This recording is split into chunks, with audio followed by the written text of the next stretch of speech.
Oh yeah, it was also because everyone else would be having it. That probably added. Yeah. There we go. Oh, here we go. A whole nother layer there. That's Yeah. really, really intense. Okay. All right. So let's change that.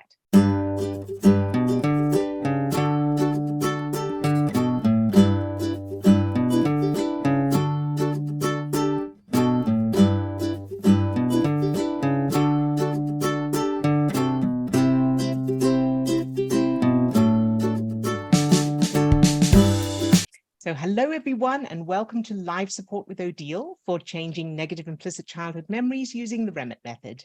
We've created this forum for those who've watched our YouTube videos or read our book and need help with making the changes, but aren't in a position at the moment to have one-to-one sessions. So if you're new to the Remmert method, be sure to check the links in the description of this video. And if you'd like me to work with you, or you have any questions that you'd like me to answer in this format, check the link in the description for the details on that as well. First up is Harriet. Hi, Harriet. Hello, hello. Hello, how are you today? Today, I'm doing great. It's very good. What can I help you even with? though I had a short episode last night, we had talked about those already, but it went away and it was really good. So I woke up fine this morning. So what happened to me on Monday, I was dropping off some stuff at a friend's house, and I don't know what happened to me, but it felt like I'm not measuring up. I had to convince her that I had just washed my car, but it was all the dust and pollen, whatever is out there right now. That's why it's dirty again. Then I had a hole in the pocket of my pants, which I thought was totally embarrassing. And I had a stick in the other pocket from weed eating. Mm-hmm. And I pulled those out and I said, I don't know where that's coming from. Who knows how that ends up in there? And I don't know. And I got home and I felt I am not measuring up. I am not that I'm not good. Yeah, kind of that I'm not good enough. I'm not rich enough. Now, those people where I dropped the stuff off, they are extremely wealthy. It's not that they play it out or anything, or they make you feel it. It's just that I felt, look at that house and it's so clean. And my house is so small and it's not clean. And she has 4 dogs and I only have 1 dog left. And I should adopt more dogs. You know, this should. Yeah. And then I got home and I don't know what it was. I can't call it depressed. It was just something. And I started eating. And I have that in certain situations like that, frustration eating. And I thought, here we go again. This is just ridiculous. Then remember, I posted this thing about the shaking. Oh, yes. And I found that later that day. And I did it and I felt great after. So I really just needed a reset. What I don't understand is, where is this coming from that I need to measure up? And I can't go back there. I can tell you stories, but it doesn't seem to be it. Okay, let's have a look. So before we go any further, I just want to share with those about the shaking thing that you talked about, for those who haven't seen it yet. If you are not already a member of our emotional health group, you can find it at school, that's skool.com/emotional health. And Harriet has posted this little kind of resource in the resources section. So just go in there and have a look at that for what Harriet's referring to with the shaking thing. So Harriet, let's have a look at this. So when you say you don't measure up, and as you think of the feeling of I don't measure up, that as you think of that feeling, what is the first thing that comes to mind from your childhood, even if it doesn't seem to be the thing? So even if it's completely random and unrelated. Cleaning under the bed and the bedrooms before my mom came in with a vacuum cleaner. Okay. Ooh, if she didn't whistle, you better watch out. Okay, that'll do it. That'll do it. So now, as you turn up at someone's house and they seem to have this, big clean house, and your perception is that you have less or you are less in some way, your brain is immediately comparing that and going, I'm going to get into trouble. So it's not just, I don't measure up. I'm in danger of getting into trouble. And I'm So- lazy. And you're I don't lazy. So measure what- up because I'm lazy. Right. That's powerful. Mm. That's It really just came to me. Yes. powerful. And here, just on a side note, I want to share something. And it's my belief is that there is no such thing as lazy. I don't believe in lazy. And lazy and laziness is such a big thing that we're taught. You know, most of us are taught, you know, don't be lazy and so-and-so's lazy. And I don't believe that laziness is a thing, because if we're excited about something, we're seldom lazy. You know what I mean? True. So if somebody said, hey, you just won the lottery and what do you want to do? And you think, oh, you know, do you want to go traveling? You probably wouldn't feel lazy about it. So I don't believe in laziness. I believe in it's just not exciting enough, or it's just not motivating enough, or you don't feel like it. And that's not lazy in the way we're taught it.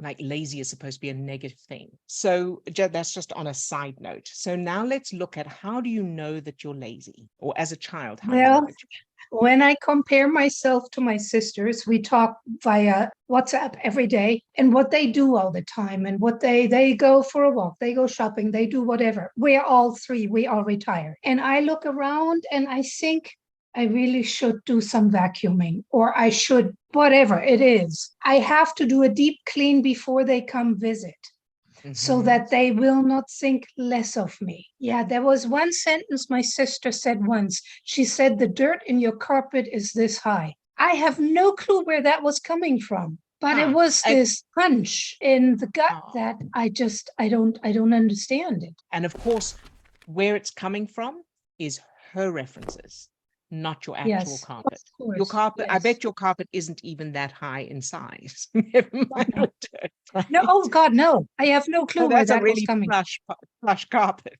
That's to do with her references and her perception. As a child, how did you learn about laziness from what you can remember, if you can remember anything? I think it has to do with my mother constantly having to do something. Well, granted, she has had 5 kids, so of course you are quite busy, but she hardly ever allowed herself time to sit. Later on, yes. But when I was a kid, I always see her moving, and she had this finger movement constantly, still to her old age. Yeah. She still, imagine this is the table. She drummed her fingers all the time, all the time. There was a constant movement there. That makes sense. And then that little you has got that constant energy of danger. There's constant danger. Your mother's constantly alert, and we learn how to survive from that. So that's really good. So we need to change that. The other thing I wanted to ask you is, let's say when you didn't clean under your bed before your mother came with the vacuum cleaner, what would happen? What was the result of that, or the consequence of that? I don't think it ever happened that I didn't clean under the bed. Okay. She would yell. She would really get annoyed. And I remember my brother, one of my brothers, he never did it. He was just sitting there. The world was gone because he was reading. And we were just hitting him. Come on, clean up under your bed, clean up under your bed. She's coming, she's coming. It's like this danger is coming. And he was gone. He was hiding in his book. So I don't know. Okay. I don't remember anything ever. I only know we better watch out if she doesn't whistle. If you have any memories of her being angry, or the consequences of anything at all. So what would she do if you didn't jump when she whistled? She would pinch you in the arm. I just remembered that. Like really hard, because she's so angry, you know, this anger when you cannot hold it back anymore, that kind of pinch in the arm. Right. So there it is. That's one of the things, at least. Yeah, you got that. So do you have any good memories of your mother from when you were a child? Original memories, I mean. Yes, because I'm the youngest. All the other 4 had to go to school, and she came to bed with me and she scratched my back. That's so good. There you go. All right. Very, very good. So now let's start taking things apart and putting them back together in a different way. I want you to imagine that your mother's coming to vacuum, and you are not going to clean under your bed. So she comes along, but instead of being annoyed or anything like that, you go to clean under your bed and she says, oh, don't worry, I'll do it. And she does it. And it's quick and it's easy. And then she vacuums and you sit and read instead or play a game or whatever you want to do. How would that feel? That's a tough one because I hate it when my vacuum cleaner gets stuck under the couch. So, okay, yeah, I got it. You got it? And how does it feel when you Yeah. imagine? Easy. Yeah. Good. It feels light, easy. Fantastic.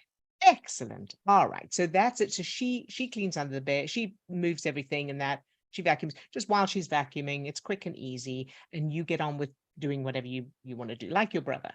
Then the next one is that there's never anything under your bed. There's nothing to clean. How about that? Okay, yeah. I mean, I can do that. Yeah. Right.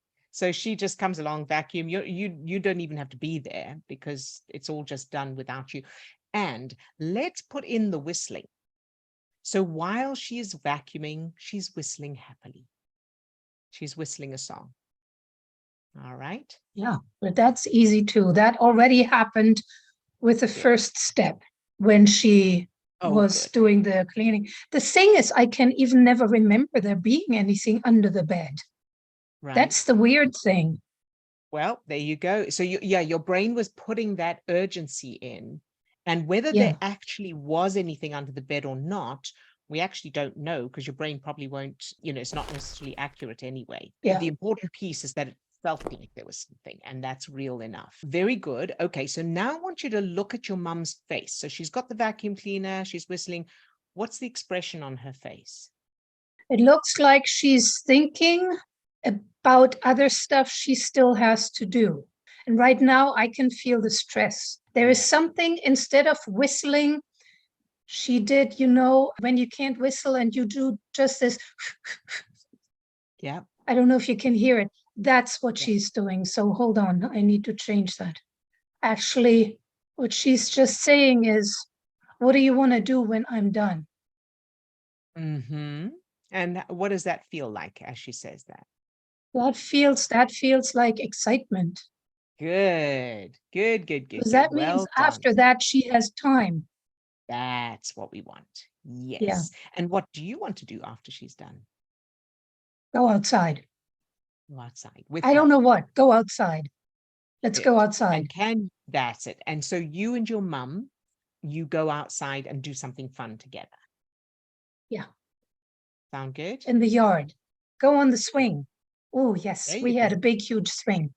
Great. Lovely. Yes. And she's pushing you on the swing and you're laughing and chatting. Actually, no, we're sitting next to each other and swinging and just talking. Oh, okay. Good. So, good. Well done. So how does that feel now as you think about that scene? That feels like this. Yes. This is what I wanted. That's what it feels like. Very good, Harriet. Good job, sweetheart. Now we want to just check in on some things. You're in your room. Your sister is now in your room, the one who spoke about your carpet. And your room is a bit of a mess. The three girls were sharing a room. So, okay. Right. So you're all there. And what are the expressions on your sister's faces? The one with the dirt, she is actually sewing something, doing something with her hands. She's sitting on the bed. And the oldest sister, she's actually cleaning up her side there, putting something away. Good. But not this urgency, just putting something away. Perfect. But in my eyes, she's always been an adult. Even when we were kids, she was an adult to me. All right. Yeah. And what are you doing in that scene? I'm playing with a slipper, my dad's slipper, which is a convertible car for my Barbie doll. Very good. And how does that feel? It's good. That's good. Excellent. I'm not even in the way for my mom's vacuuming. And I'm on the floor. Perfect. So that's good. Perfect. Now we want to check. Your sisters are coming over now to visit you. Yeah. What happens? Yeah. Well, I am going to clean a little bit because I do have a dog still and they don't. So, but other than that, they actually say, oh, it's so nice and cozy here. Good. And the main thing I want to check here is, how do you feel about you're going to clean? They're coming over and you're going to clean a bit. What's the feeling there? That's what we want to check in on. Well, I don't like cleaning, but there's a little bit of stress there Okay, let's grab that. for So I wanna- visitors. for visitors, yes. I want to ask you two things. Number one, what would happen if you didn't clean? I would be embarrassed. Good job. All right. So we want to look at that. And the second thing is, what is it about cleaning that you don't like? The sweating. Okay. All right. Because it's And exhausting. it's exhausting. Okay. Very good. And so because of course, there's lots of different ways to clean as well. Yeah. And different people feel differently about it. So there's like rigorous, got to get it clean, stressed. And there's leisurely, just wipe that up and vacuum a little bit over here. So there's lots of different ways of True. doing that. So we want to True. check that. True. So in the first instance, what was your mother like when visitors would come over? She would clean, and everybody had to clean, and she would prepare. And we were not allowed to touch the food. That's another thing. Candy especially. She had this cupboard in the kitchen where she had chocolates, and especially it was this plastic tube. It had chocolate covered peanuts, I believe, in it. Mhm. My brother and I always stole those. We did not open up the top. We pushed the bottom in and stole That's some, clever. and then Put closed it the back. bottom again. And of course, my mom knew, but we were not allowed to touch it. That was for the guests. So I'm seeing the tie-in here of the Yeah. eating. Yeah. So that is very, very interesting. Okay, so that's stress. So as you think about visitors coming over, your brain is referring to the way to behave, the way to survive when you have visitors is to get stressed, like your mum. And so then your brain is automatically just producing those stress chemicals. So we need Yes. to definitely change that. So I want you to imagine Yes. that your mum is a hippie. So she's got like a caftan and she's very laid Okay. back. And she's just Oh, here. Lord. She's got like music playing in the background. Can you imagine that? Oh, that's a tough one. When she was Okay. 95, she wasn't even relaxed.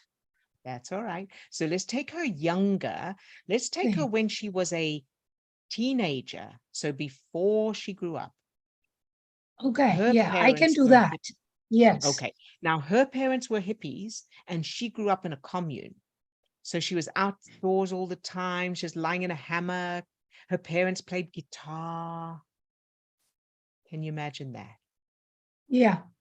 Life was very relaxed. Can you imagine? My poor mom. Well, imagine how much Yeah. fun she would have had if that's how she'd grown up. She'd have had more fun than I bet she did. Oh, definitely. Definitely. Yes. Yeah. Yes. And I don't So, know her parents. I never met them. So I just mm, have to imagine them somehow. yeah, imagine her father's got long hair and he's very cool.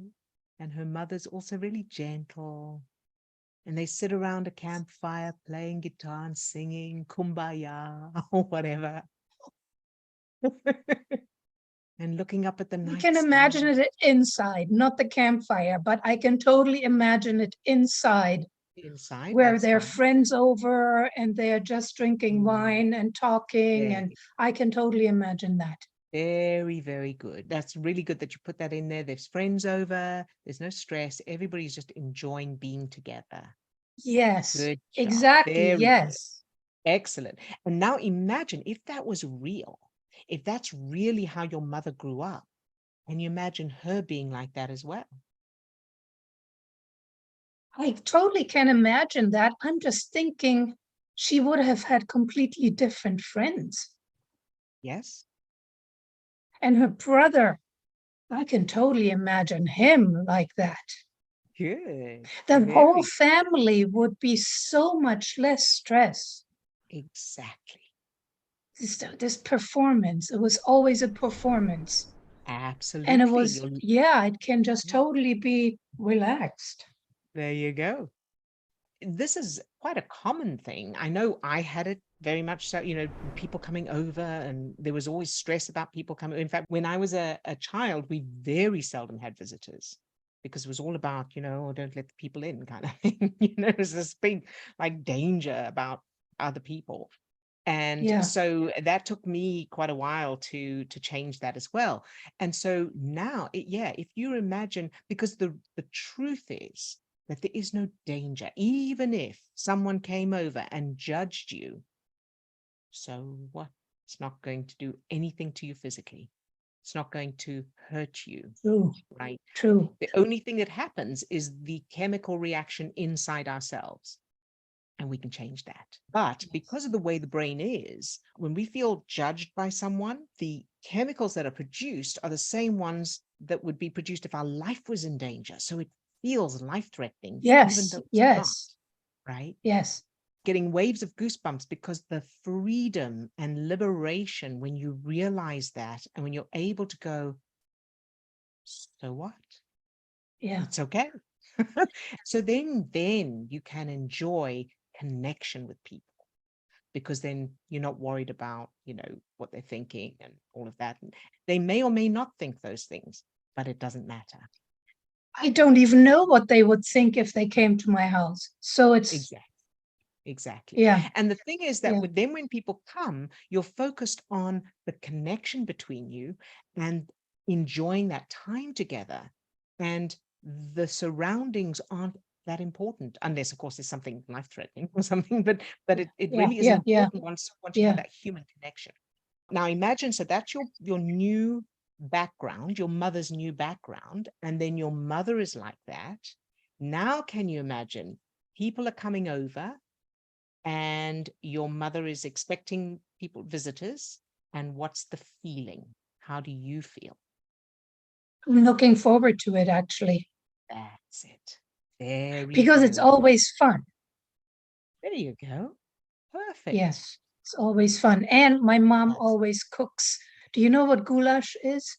Yes. Goulash. Yes, I love goulash. Yeah. And she makes it into kind of a stew, goulash stew. She always Nice. cooked that. Oh God, so Very yummy. good. Now I Yeah. want you to think about your sisters coming to visit, and how do you feel? There's judgment there. They both are Ah. like this. Very good. All right. And as you think about them doing that, does that remind you of anything from childhood? And it may be completely unrelated to them or anything else. It may be random. First thing that pops into your mind. No, not really childhood.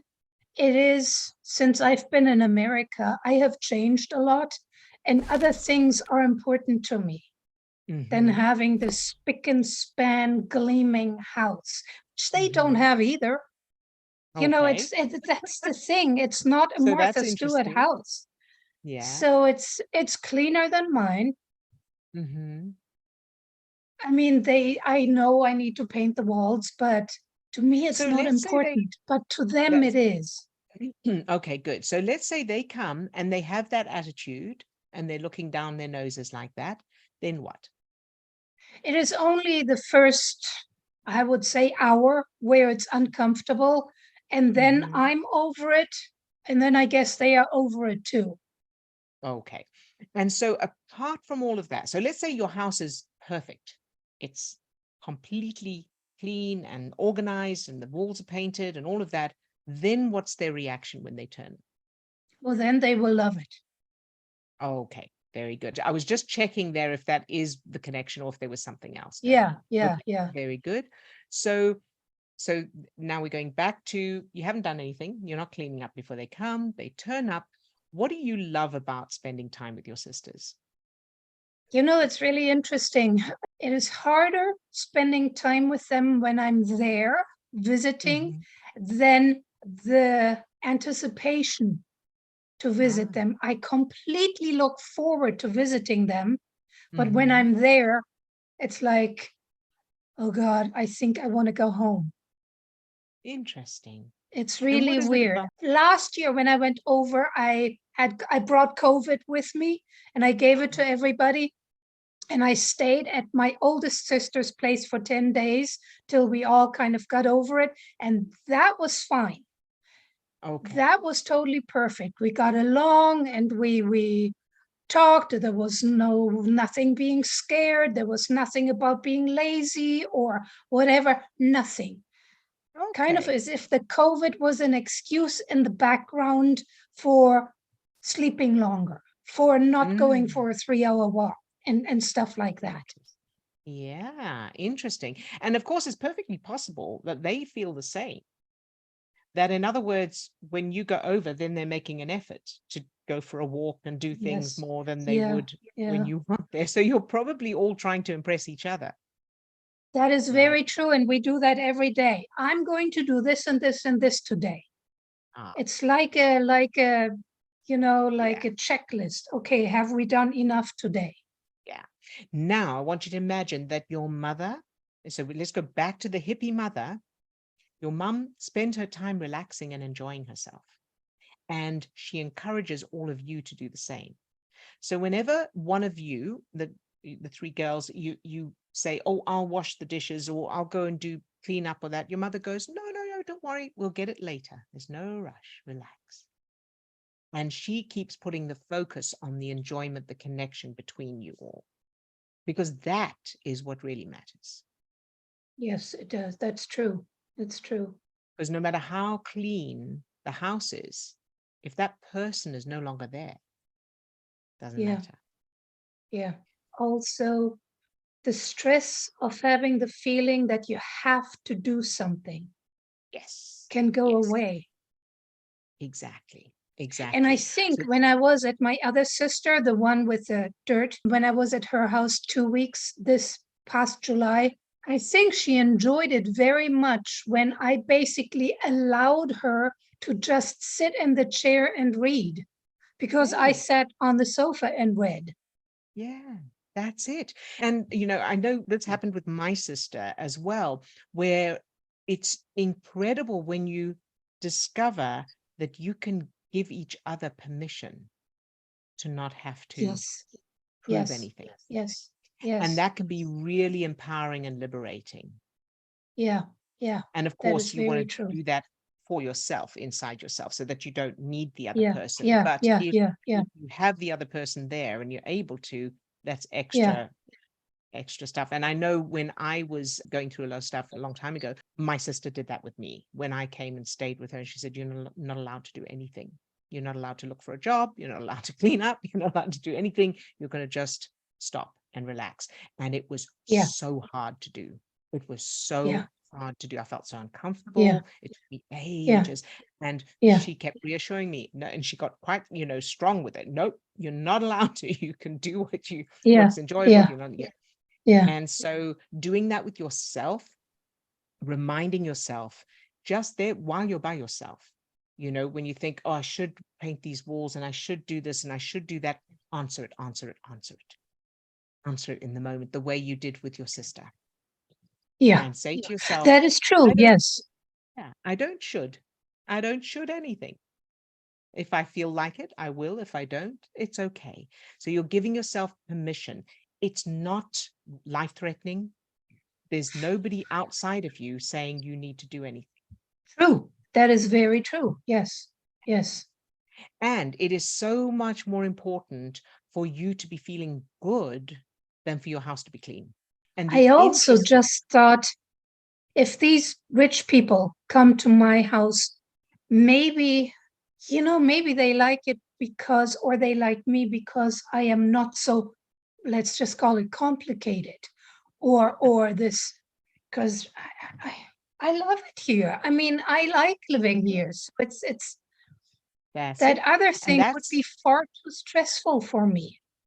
right. Well, and whether it would be stressful or not for you will depend on your programs, on your references, of Mm, course. mm, mm. And how they see your house and their house and all of that will also depend on their programs and their Of references. course, yeah, They yeah, may yeah. feel really insecure and everything about their own, house. We don't know how they feel. And Yeah. the reality, the outer reality of it isn't what everybody's seeing. Not everybody's Yeah. seeing Yeah. things objectively. Everyone's seeing Yeah. it through their own filters. And so Yeah. I know there are people who have pristine houses and feel embarrassed. Go, oh, sorry for the mess. That is so true, because I came over there and she said to me, "Oh, don't look at anything. My house is a mess." It was immaculate. Because it's relative and it's inside. Yeah. Yeah. Yeah. So That is it's so good to very true. remember that as well.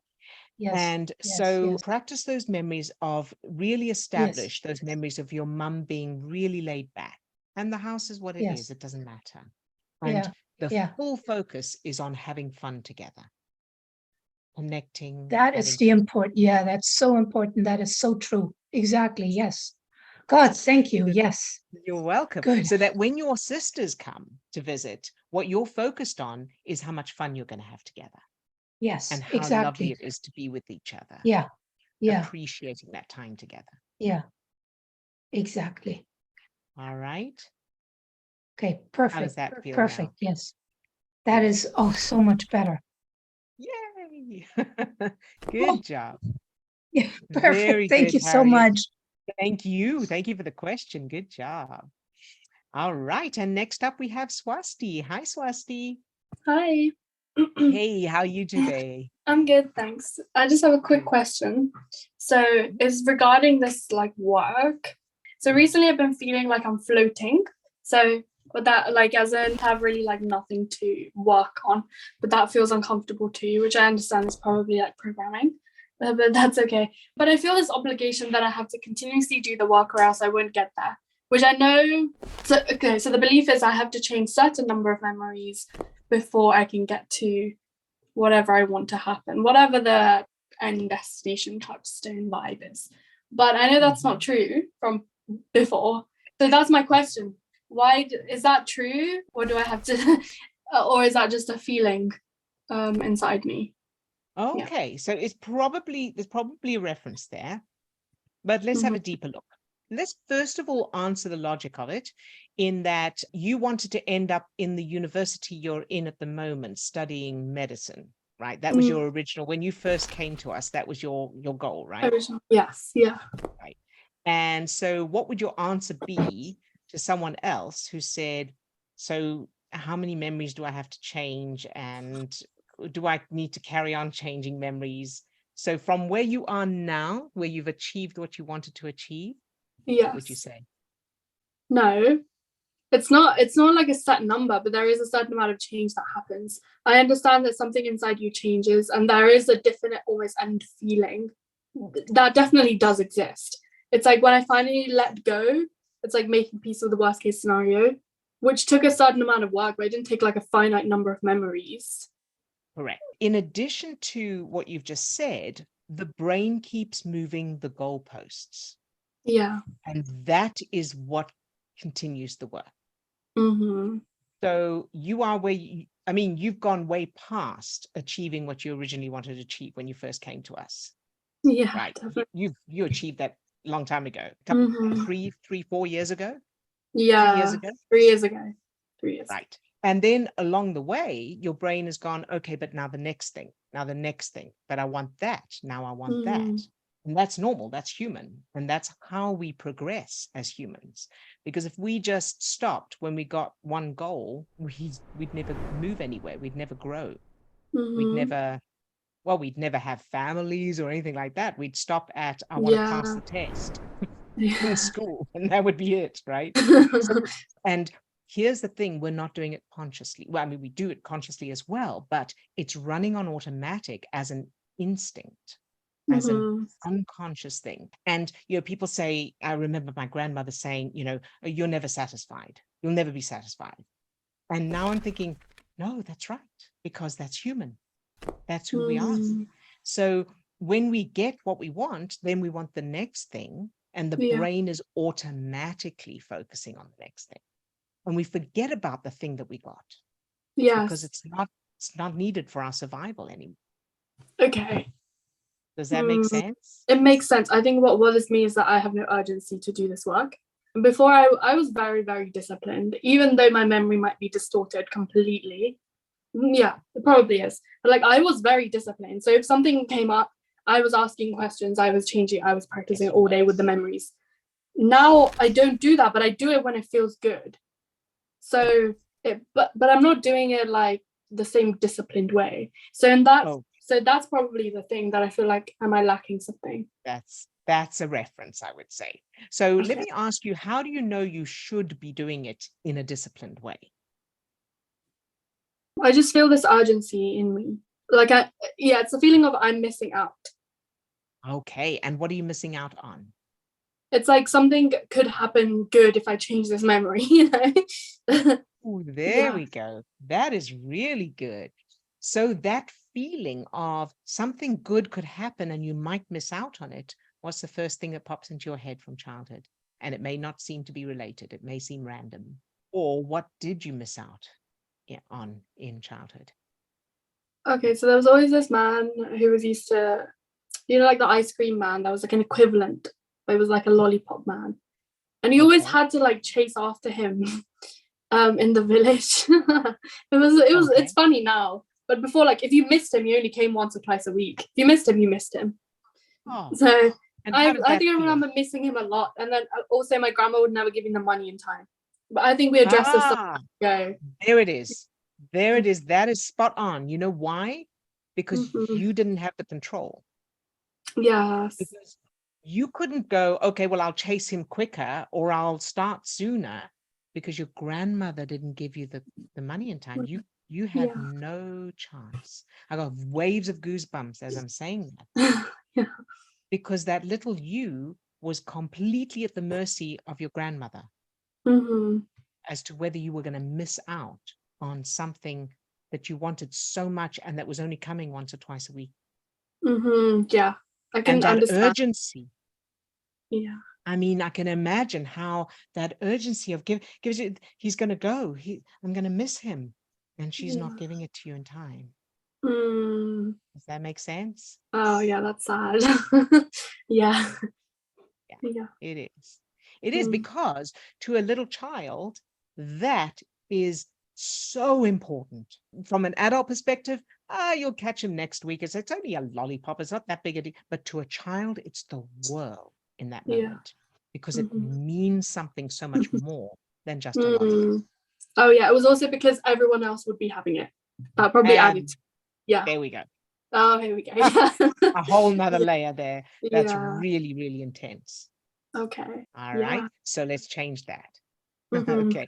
So let's start with, there's the urgency, your grandmother, and so on. But your grandmother listens to you. So you say to her, quickly, he's going. She goes, oh, sorry. Yes, here you go. She gives it to you and off you go and you cap him. How would that feel? Yeah, that feels good. Good. Because that stepping stone there is addressing the fact that you are heard. You have the power to affect the other person, to change your own experience. Okay.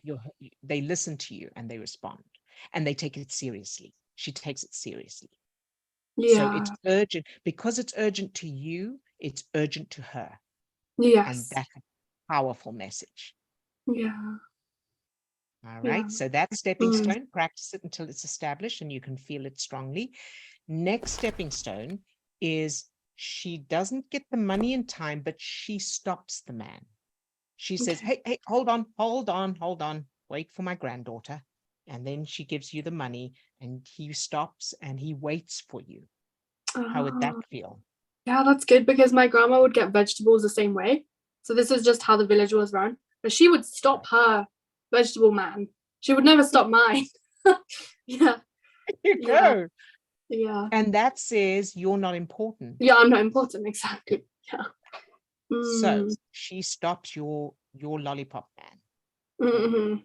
Right. The same way she stops the vegetable man. Okay. All right. Yeah. Good job. So that's another stepping stone. Establish it well. And then you have your own money. She gives you money ahead of time. You get an allowance, right? So you get an allowance early in the week, whenever, and you've got more than enough money. She gives it to you. She says, oh, here you go. And she's excited to give it to you. And she says, so you'll have it in time for the lollipop man. And then you're just waiting for the lollipop man. And when he comes, you go and you get your lollipops and whatever you want. And the other kids are getting theirs. And maybe you also treat someone else who hasn't got money. Okay. How would that feel? Yeah, that's good. Yeah, because another thing was we always had money, but we never utilized it. Whereas other kids were actually poor, like genuinely poor. And they still went to the lollipop man every week. I was like, how does that work then? Yeah. So there's another interesting message there. That you'll never, you know what I mean? There's no point in having enough because you still don't get it. Yeah. And that can be transferred to, there's no point in, you can work as hard as you like, you still won't get it. You can have all the information that you need, you still won't pass the test. Yeah, absolutely. Oh. Right. So a couple of memories. So you've got the money and you get the lollipops, right? So you've got the money and you get the lollipops, and you can buy whatever you want. You know, you may you buy lollipops, you may buy other things as well. It's okay. And then add in that you have so much, you have plenty. So somebody else hasn't got, and you get for them, and their face, they're so, you know, they're so excited. Oh, thank you so much. Right. Okay. So that's a different feeling there, a different reference. And then everyone has plenty and everyone can get whatever they want. So there is no poor. Okay. Yeah, I was struggling with this actually. I can't make this village abundant. Interesting. Yeah, because that was a lot of poverty, and it was sad poverty. Okay. As in, like, people's health was affected by that kind of thing. Right. So as you try to make the village abundant, what happens? I just see, like, when I was trying to see this, it was the roads and the not built roads, the dust, just how disgusting it was. And there was a lot of like open sewage. Yeah. Okay. So it was like a nice stream, but of sewage. That's what I saw. All right. What do you think it would take to completely clean up the place and make it, so logistically, what do you think it would take? Money and not a corrupt government. Yeah. Okay. And as a child, how did you know that the government was corrupt? It was just the talk of the town. Like, it was a constant talk of the town. And we'd have like polio vaccines, and they'd come to our like houses and like give the polio vaccine and put it on your door, like in chalk, because the doors were made of like some sort of heavy metal, so you could draw on them. And that's the way it was delivered. And it was delivered this way because people could not make it to the location where it was administered. So yeah, it was like, oh, this village gives out polio vaccines door to door because of this, the poverty. Yeah. Wow. Okay, so there's a lot of pieces here. Yeah. Okay. This has not been covered ever. Yes. Yeah. So let's see. So first of all, imagine if a magical figure like Mary Poppins or somebody else comes to the village, and you know how in Cinderella, where they transform the pumpkin, the fairy godmother transforms the pumpkin into a coach, and the rats into, or the mice into liver, whatever, you know, the whole thing gets transformed, whatever you call it. Yeah. I want you to see if you can imagine a scene like that with the village, and let me know if you need help. Okay. It was like the sewage and the colors I was struggling with. I tried doing this before. I could change the houses and like, you know, cars in the doorway, and you know, it was nice built up, but the sewage and the roads don't change. Okay, this is really good. So now we found the sticky point. Yeah. So the sewage and the roads don't change. So let's take one of those at a time. So the sewage, as you look at the sewage in these memories, what stands out most about it? What's the sticky bit there, if you'll pardon the pun? I think it's like people would travel on those roads. And I remember like going to school on those roads, and it was just unpleasant. And what is it about it that was unpleasant? What stood out specifically? Oh, kids would fall down in the sewage. Like, basically, there was a road running parallel to everyone's houses, so house, road.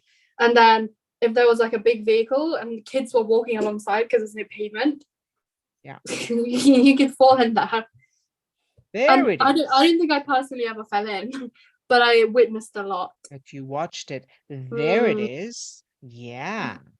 Yeah. Okay. Good job, sweetie. Good job. Okay. So what if the sewage was replaced with a trampoline? What would that look like when someone fell over into it? Yeah, I can put the trampoline on top as a stepping stone. On top. That's a good start. Yeah. So there's a trampoline on top of the sewage, and they put it there specially so that whenever someone falls, they bounce straight back up again, right? Yeah, that's good.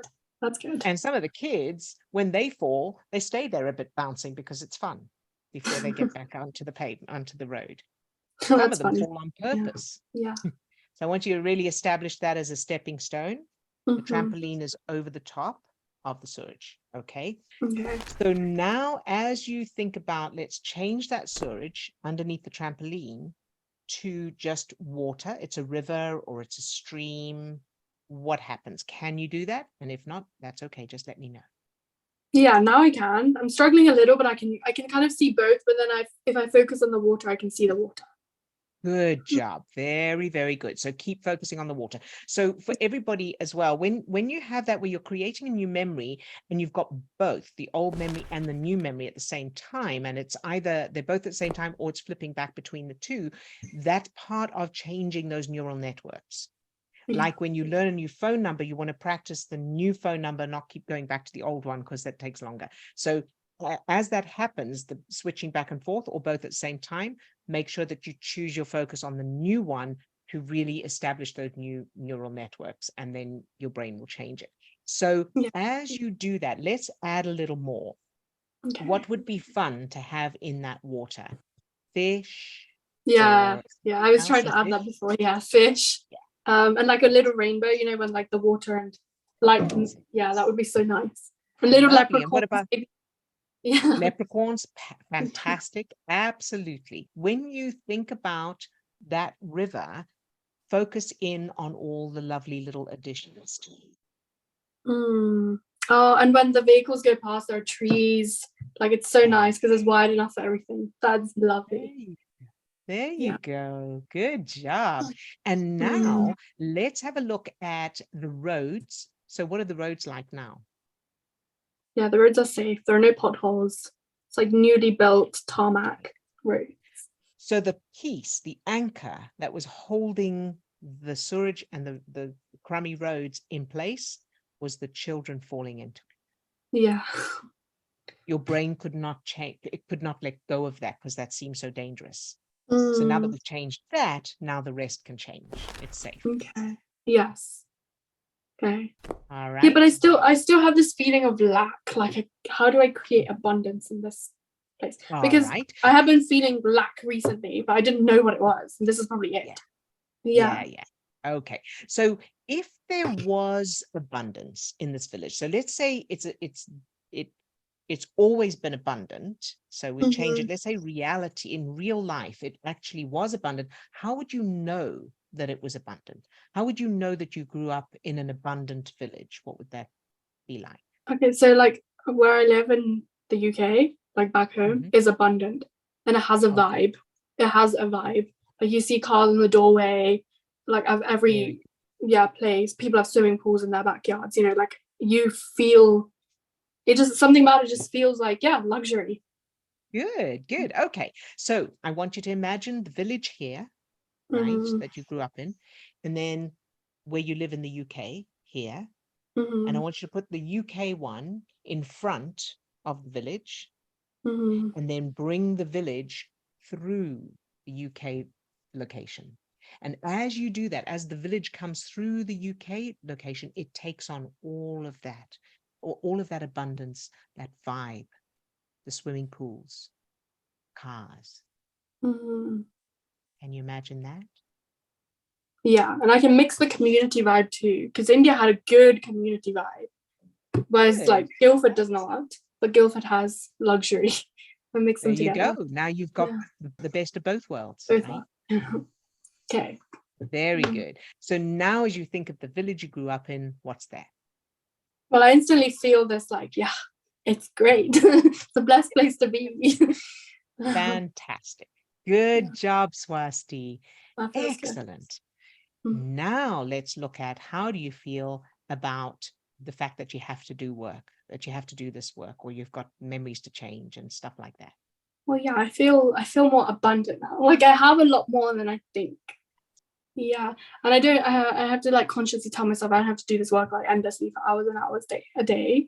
It is like brushing your teeth, like you say, a lot of times, but That's right. it doesn't need to involve like a finite number of things to do. Correct. And it's like, hey, if it's raining, then you'll put a raincoat on. Yeah, but you're not going to exactly. walk around in a raincoat all the time just in case it rains.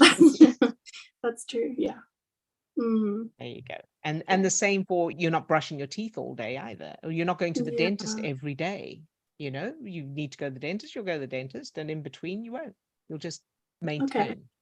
You'll So just keep okay, yeah. So the question is, in between, what am I supposed to be doing? Right. Like, yeah. Good question. That's a good question. And here's what I do now. So this is, I've I was changed a gonna lot of ask you stuff. what do you do now. Right. And what I do is, when I first am aware I wake up in the morning, so before I open my eyes, I become aware I'm awake, and I immediately turn on my light, which means I immediately go into the superpower state. So I intentionally feel that expansion feeling. So filling myself with love and imagine shining it out to the world and my day ahead. Everything and everyone. I don't think of specifics necessarily, unless there's something specific that I'm concerned about. Otherwise, I just imagine I'm filling everything, and I feel that expansion feeling. And then when that's strong, and usually that makes me want to get up, because it's kind of a bolt of energy. So then I can't lay in bed any longer. Yeah. So then I get up and I intentionally hold that state while I'm brushing my teeth and putting on the coffee machine, and I'm loving the coffee machine. So I'm choosing my focus. I'm grateful to be in America, because otherwise I'm just used to being here. I've been here 6 years now, but I intentionally think, thank you. I'm so grateful to be here. Isn't this amazing? Look at me. Look at where I am. Just those kinds of things. Very gentle. So that's how I start my day. And then, of course, I'm getting on with things, and I'm intentionally loving things throughout my day. So, and because I've been doing it a lot, that's not an effort. That's not something I have to think about and try and work on. Now, when something happens that I'm worried about, like something doesn't work out the way it was going to, or I thought it would, or something goes wrong, that's when I use my intention in that moment to remind myself, whatever this is, whatever it means, wherever it comes from, I release and let it go with love, or I love it all anyway, or whatever it is. So I'm just topping it up as I go. Okay. And then if something, it's only like when something happens, or I start to feel a little triggered, or I start to feel a little worried, I'll play a new childhood memory, just one. And it can be anything. It can be not even a whole memory. It can be just my mum smiling at me and saying, "You're all right, Odille," and hugging me. That's it. Or just my grandparents' faces looking happy. Okay. Right. But I still have old memories that I know I still have. Like, yeah. In that case, what you can start with is just a generalized feeling of your childhood. How happy it is. And again, it doesn't have to have a lot of detail, just the feeling of happy childhood, happy parents, happy grandparents, that feeling. Yeah. And only if and when a memory comes up that contradicts that, then change it. That's always easier than finding and changing. Yeah, individually. Exactly. Change it if it comes up and contradicts it. And the reason that works is because we are not manually changing all the memories. Yeah. So the brain is updating memories that we won't even recall consciously. That may be something for you to keep reminding yourself. You don't have to change every memory. Yes, definitely. Right? I've just realized that's a big thing there. That's a big thing for me. Yes. Yeah. Just like you don't have to update everything on your computer. Your computer does updates. Okay. Your brain is the same. Okay. And your brain is constantly updating in the background. As you experience different things, as you learn different things, as you think different things. Yeah, your brain is constantly updating, and it is faster. The unconscious part of your brain is faster and more efficient, and it has a lot more resources than the conscious mind ever will. Yeah, that's true. So you can trust. Maybe that's what it is. Yeah, and no, I do only trust. time you need Good. And Yeah. the only time you need to do it manually is if the unconscious part of your brain can't do it. And you'll know that when it suddenly comes up and you think, oh, I can't, as I imagine this wonderful childhood, this memory pops up. Okay, then it needs changing. Oh, okay. It's like the unconscious part of your brain is getting on with its business. And every now and then it goes, oh, I can't change this one. Can you help me? Can you help me out? Yeah, that's nice. Yeah. Yeah. Right? Like, help me out. Yeah. Yeah. Yeah. Okay, that's great. That's so good. Good. That's very empowering because Good. yeah, it's very easy to get into like the slog of it. And yeah. Yes. Yeah. Thank you. And can I will just quickly add something which I had like a little realization. I love it when those happen because again, like you say, the brain is updating by itself. So I think it took me like since the beginning of this work, it's been like 3 years to realize like how the unconditional love finally works. Like I've obviously been using it because I know it works, but like I didn't understand it. When you say the answer is unconditional love, I was like, I don't know what that means. Like I know to use it and use the light, but then I had an interaction with someone and she was she's like very empowered and all that. So I was like, you're missing something. I don't know what it is you're missing, but you're missing something. And I was like, it makes sense because she's not loved herself, so she can't be loved, because she was talking about like an ex or something. And I was like, yeah, like that's exactly what it is. You're not radiating that right now. And I was like, now it all makes sense because you're so overfilled that it's coming out of you and you're like projecting it to everything and nothing can stop you. Like then nothing matters because you have that inside of you. I was like, whoa. Yeah. So I just hope those words help like someone if they're struggling with it to realize it earlier on.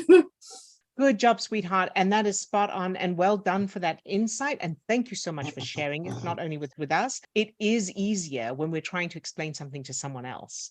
Yeah. It's easier for us to understand it because that's a different process in the brain. Yeah, because I think love itself is the highest emotional state you can have. And that's what clicked. It's like, okay, got it. Good job. Got it now. Yeah. Yay.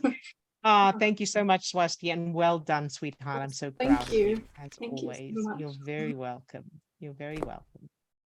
All right. And then the third one for today is an anonymous question I received by email. So this person says, growing up, I was left alone most of the time, and TV became my friend. I used to pretty much watch whatever I wanted, and I became fascinated with horror movies. One of my favorite programs to watch was Charmed, which was about witches.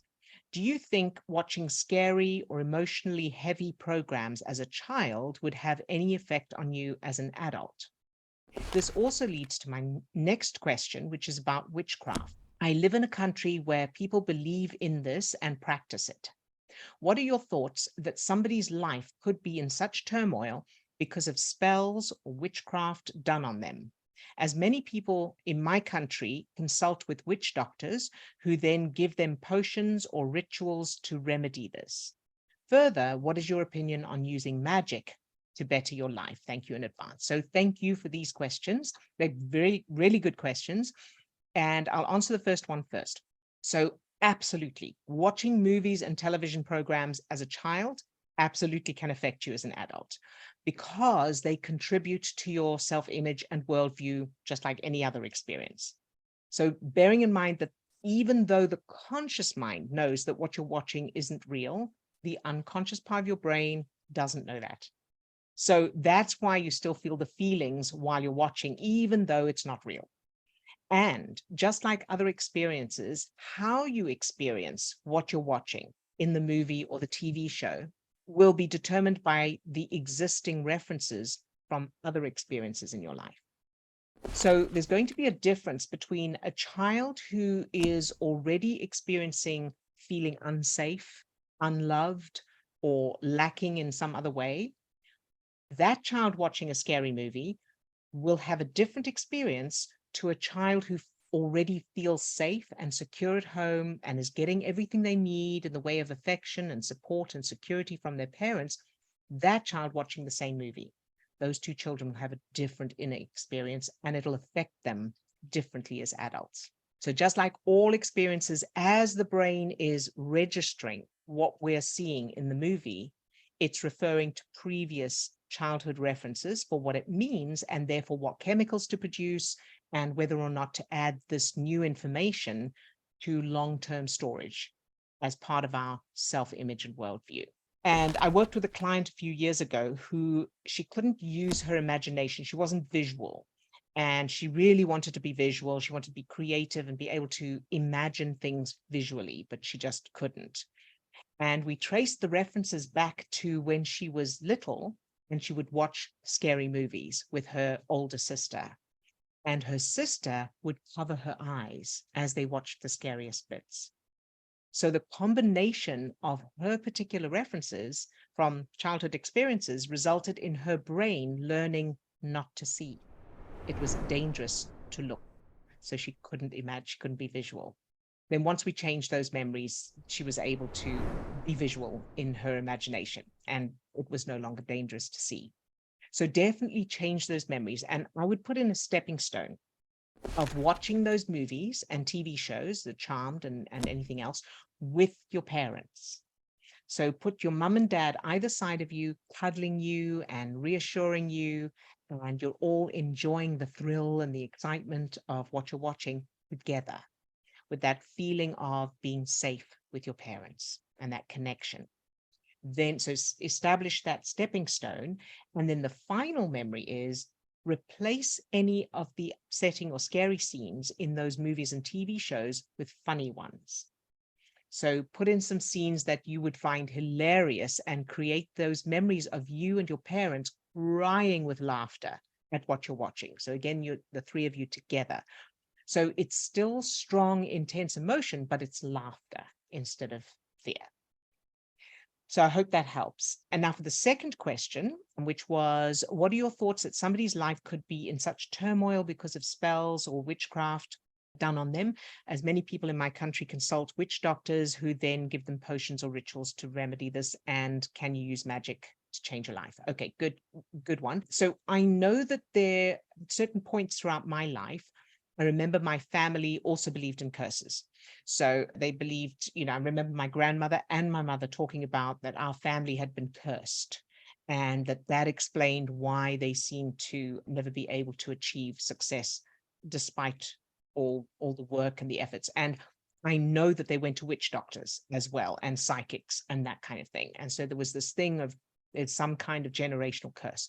When I discovered the neuroscience and information about unconscious childhood references, that was a much more tangible and believable explanation for those invisible blocks and the apparent curses. It feels the same. It feels like there's something, it's got to be something supernatural, because it doesn't make any sense. But then when you know what's going on in the brain, it does make sense. So now, of course, I've been able to have proved that by changing the pattern of being cursed, by changing my implicit childhood memories. So I'm no longer cursed. Of course, different people believe different things, and I don't believe that anything outside of us, curses or magic or anything else, whether they exist or not, I don't believe they can override what we do inside ourselves. So even if it is a thing, even if there is that kind of stuff, I don't believe it's strong enough to override the physical world and our physiology. So in other words, let's say it's possible to use witchcraft and spells and that to curse people. And let's say someone does that to you or to me. Whatever it is won't be strong enough anyway to override our own physiology.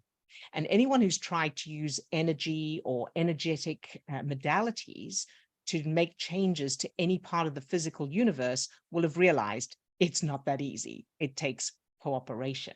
You can't just make things change without input, so physical input.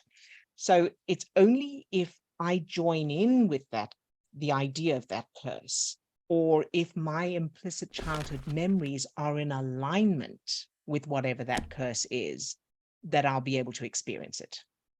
So, of course, you'll have noticed that there are plenty of people in the world who anger and upset others, and who may even have had people use witchcraft and magic to curse them, but who carry on happily anyway. So whether magic and witchcraft are real or not, whether someone uses them or not, only you can affect your own biology. And if your implicit childhood memories are not a match for whatever those spells are, there's no amount of magic that can override those childhood memories and your own brain chemistry. However, where magic can have an effect, and a positive one, is within your own brain. So because the unconscious part of your brain can't use logic or reason and can't judge something as unrealistic, you can create all kinds of wonderful magical powers in your childhood. And that part of your brain will believe that that's true, just like it believes the bad stuff from the movies and TV shows is true.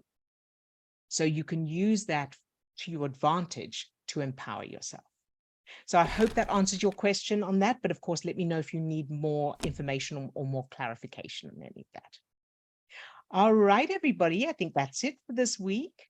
So thank you so much to all those who asked questions. Thank you for being in the room. Those that are here, it's lovely to see you.